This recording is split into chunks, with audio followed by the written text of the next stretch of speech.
Because number one, that's what we had. Right. We were afraid of Fred's dominance Right. with him, that if we add a male to that, Right. that it could be worse. But we don't know that, you know, when we saw Samson running, that's what Fred likes. Fred wants, him and Ethel played all Right. the time. Lucy's not like that. Right. And she doesn't play, and that's one thing Fred hasn't done much of, because him Right. and Ethel ran. We had the Bassett 500 all the time. And Yes. so, Well- we think that that's what we need to do, but, you know, because we know our dog and we're just afraid of it, but we don't know that that's really right, you know? Right.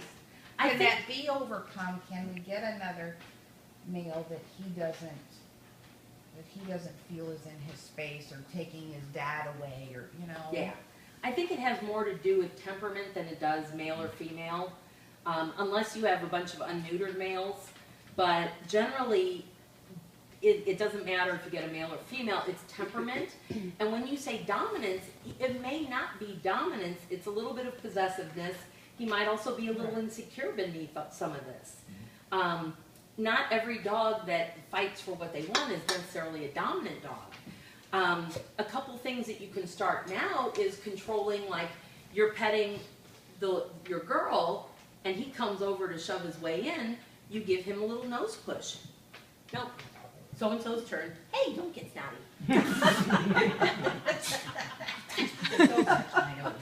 You came in my bubble. That's right, you can't exactly. She's like, I was just walking through and you touched me. But yeah, you do a little nose push, or like if you're petting them and then you've had enough, you do a cutoff signal. Head turn and chin lift. They keep pawing at you, you go no. Head turn and chin lift. You cut them off so that you have a little bit better dog language. See how they go. If your dog generally is not aggressive, in general, they're not going to be more aggressive to a male dog or female dog. It's the aggressive and reactiveness that you have to watch for. If you have a dog where you pick up its paw and it's like, don't, that's a reactive dog, and that's one that could be more aggressive. If you have a dog that you pick up its paw and it's like, do whatever, it doesn't matter if it's male or female or mixed with male or female, they're a lot more calm. They're more relaxed, and it doesn't matter. So it has more to do with temperament than it does with... Yeah, my sister has 2 bloodhounds, one of each, and she has a female bulldog. Uh-huh. And the female bulldog, even though she's smaller than this 130-pound female bloodhound, she fights, and they literally fight. Right.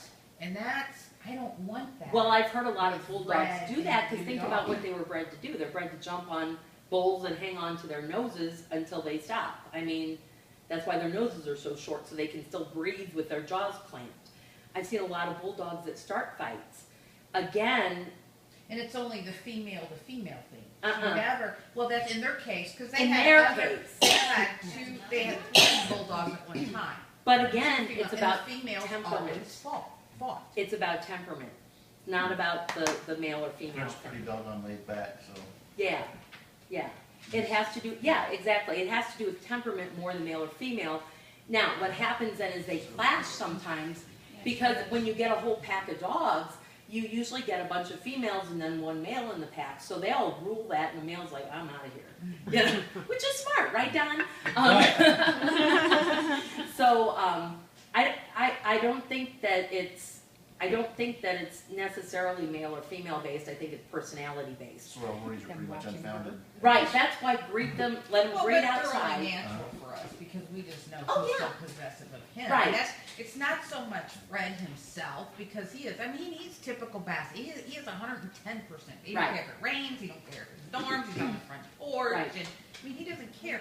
But it's the protection with him that I'm concerned. Well, when you about. say If protection, that male, what's he doing? if he's because he's just right.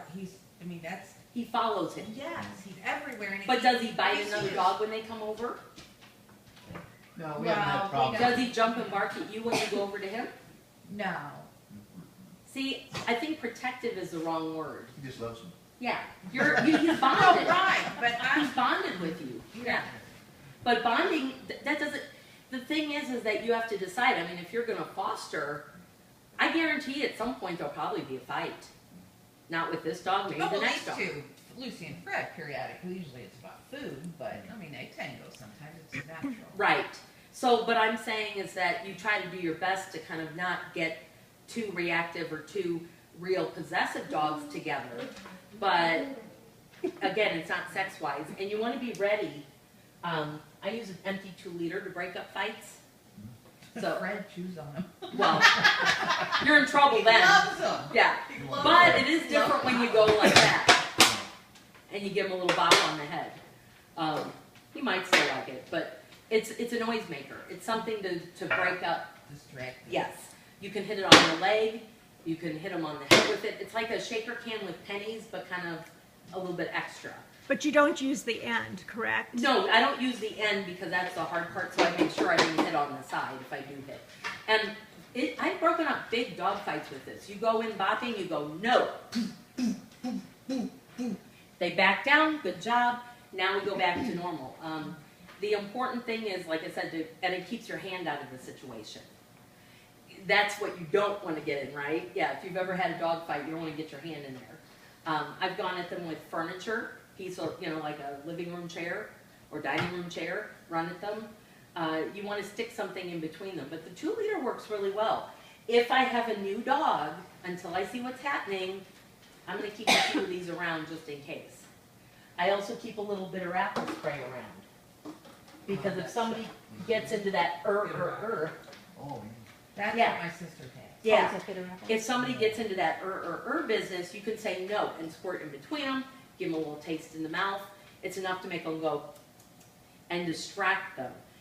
We don't want to add to their fear, so we don't want to make our hands be bad, and we don't want to add to their insecurity by doing too hard of a correction.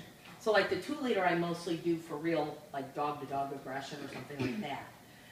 The bitter apple spray, if you're going to use any of this stuff, again, it's not a threat. You're not going, no.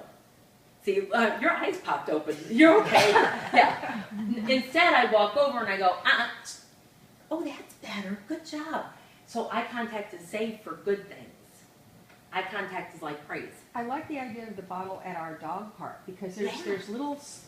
Yes. Well, actually, Abby got a hole in her ear one time. She grabbed some Yeah. other dog's ball when the owner threw it, Yeah. and she picked it up, and the other dog came at her and just attacked her. Right. But my Right. question is, once you've broken up a fight, Mhm. do you? I've noticed that no matter how bad it looks, they always end up coming back and kind of apologizing to one another. It- Fred would yeah. Do you that. just want to let them do that, or do you want to try to keep them separated? These Um, are dogs that don't know each other. Right. It depends. Generally, once there's a fight, I walk them away.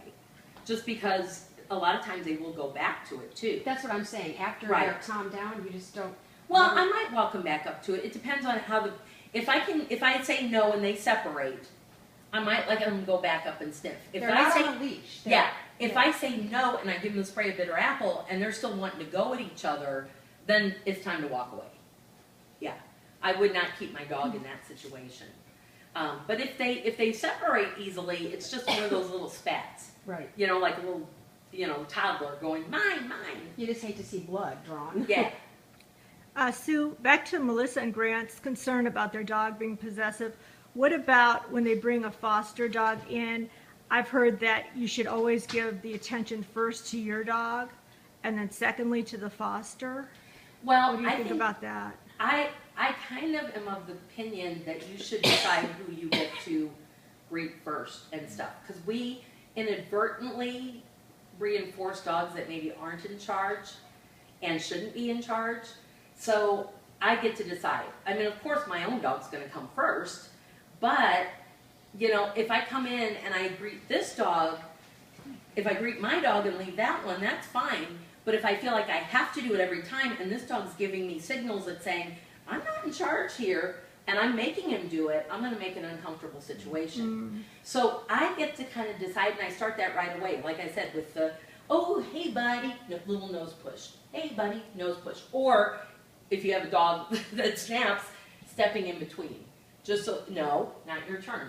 Body blocking a little bit. So the foster shouldn't be relegated to second place No, automatically No. when you bring the dog in? No. That's what I was under the impression. Yeah.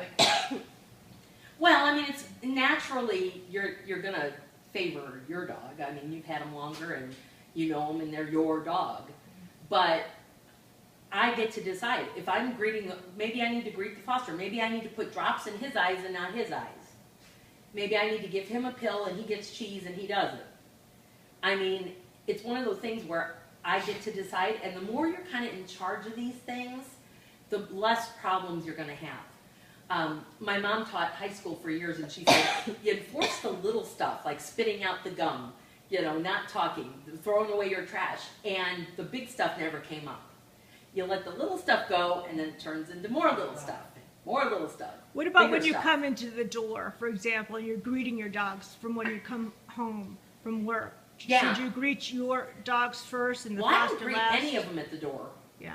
I come in, I go, hey guys, and I walk through, and they part, and I go put my stuff down and do whatever, and then I come over and I say, hey guys, and then I greet them. I can do a three-handed greet, 'cause I got 3 dogs, Right. you know.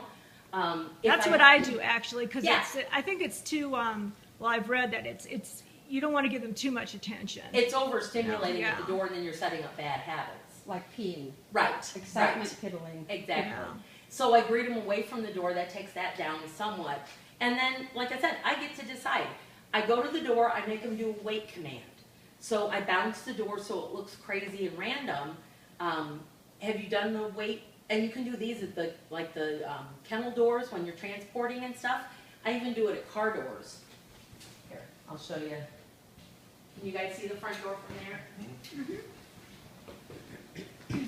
I won't let they out. So what I do is I go to the door and I say, wait, or something like that. I bounce the door and I start bouncing it so it looks a little crazy. If I need to, I can put my leg in there and stop them. But I want to wind up with that door wide open with them still waiting. Then I say free or okay, and I let them go. And I may let them go by name. I might be like, Bandit, and then block the other dog. So body blocking is a really good thing to work on. I do that a lot. But I make them wait at the door. You don't have to go through first, you just control it. Yeah. Yeah, I was gonna say at my house, when I walk into my kitchen, I bang on the door to get them all excited, so I get them really wound up. Oh my gosh. Do just the opposite of what Don does. That's what I said. Yeah, see? Don, what would you do in that situation? I sat outside and howled until he come outside. Yeah, there we go. Okay, so let's see.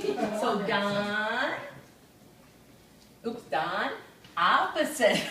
Yeah, right.